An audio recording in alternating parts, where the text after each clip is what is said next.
Bonjour, Thomas, ZW France. Donc, je viens vous présenter les nouveautés, les améliorations concernant la partie assemblage dans ZW3D 2021. Alors tout d'abord, une nouveauté qui va concerner la réorganisation des pièces et des sous-ensembles. Donc ici, on l'aperçoit, tout un lot de pièces au premier niveau là, du sous-ensemble Z. Eh bien, on va pouvoir, si on le souhaite, rapidement les regrouper dans un sous-ensemble. On le voit ici. À partir de là, il nous suffira de donner un nom. On fait OK. Et à partir de là, voilà, on va avoir toutes les pièces réorganisées dans un sous-ensemble.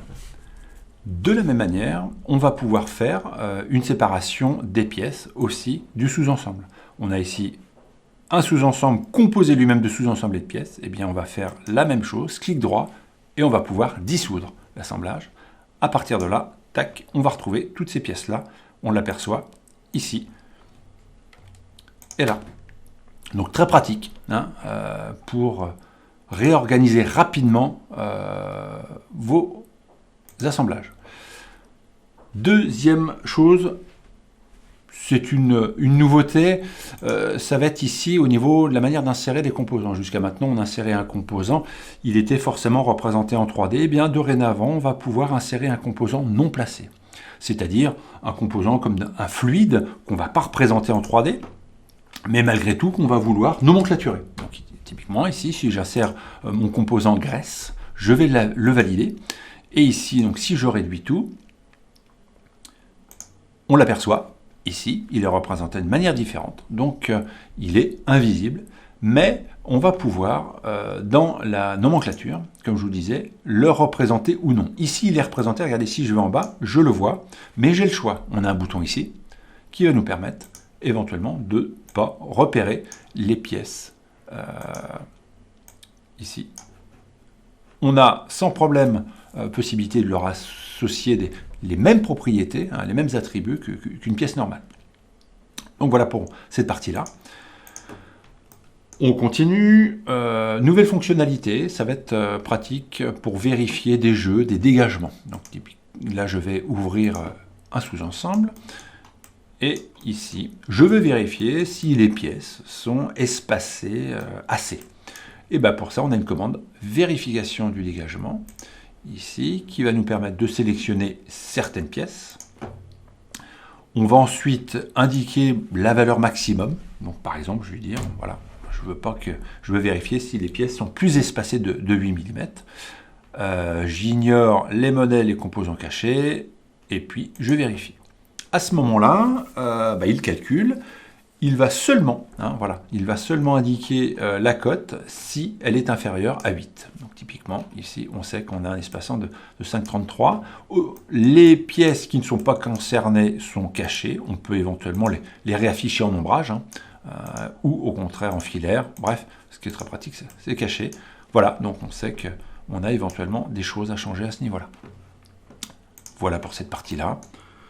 Enfin, une partie très utile, on va le voir ici, on va revenir sur l'assemblage global.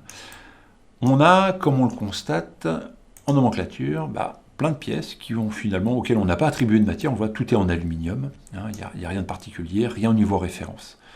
Eh bien, dorénavant, les attributs, on va pouvoir les éditer par lot. Et ça, c'est très pratique. Ici, en cliquant ici, première chose à faire, on va pouvoir sélectionner soit graphiquement les pièces auxquelles on veut attribuer des attributs communs. Donc soit ici, comme je vous le dis, graphiquement, on va pouvoir aller éventuellement dans la gestion d'assemblage pour sélectionner les pièces plutôt par leur dénomination. Donc si je recommence ici, voilà, je suis toujours dans la commande. On va pouvoir aussi éventuellement spécifier certaines pièces graphiquement. À partir de là, bouton du milieu, je retrouve ma boîte de dialogue. Donc j'ai bien toutes mes pièces ici auxquelles je veux attribuer des propriétés communes. Et à ce moment-là, je vais pouvoir lui dire ici que c'est dessiné par Julien, que ce sont des pièces du revendeur qui sont sans traitement et qui sont éventuellement sablées. On a accès ici aux propriétés mécanique. Donc je leur attribue ici d'un coup l'acier, on applique, on fait OK. Donc à partir de là, on va le voir directement si j'ouvre cette pièce-là que j'avais sélectionnée. Eh bien, dans ces attributs, on voit automatiquement les changements à ce niveau-là. On le verra évidemment aussi dans la liste de pièces. Donc si je retourne dans mon assemblage, là, dans ma nomenclature, on voit bien là les aciers, les plans de formation qui ont été attribués à différentes pièces. Voilà pour ces nouveautés. Merci d'avoir regardé cette vidéo. N'hésitez pas à mettre un pouce bleu.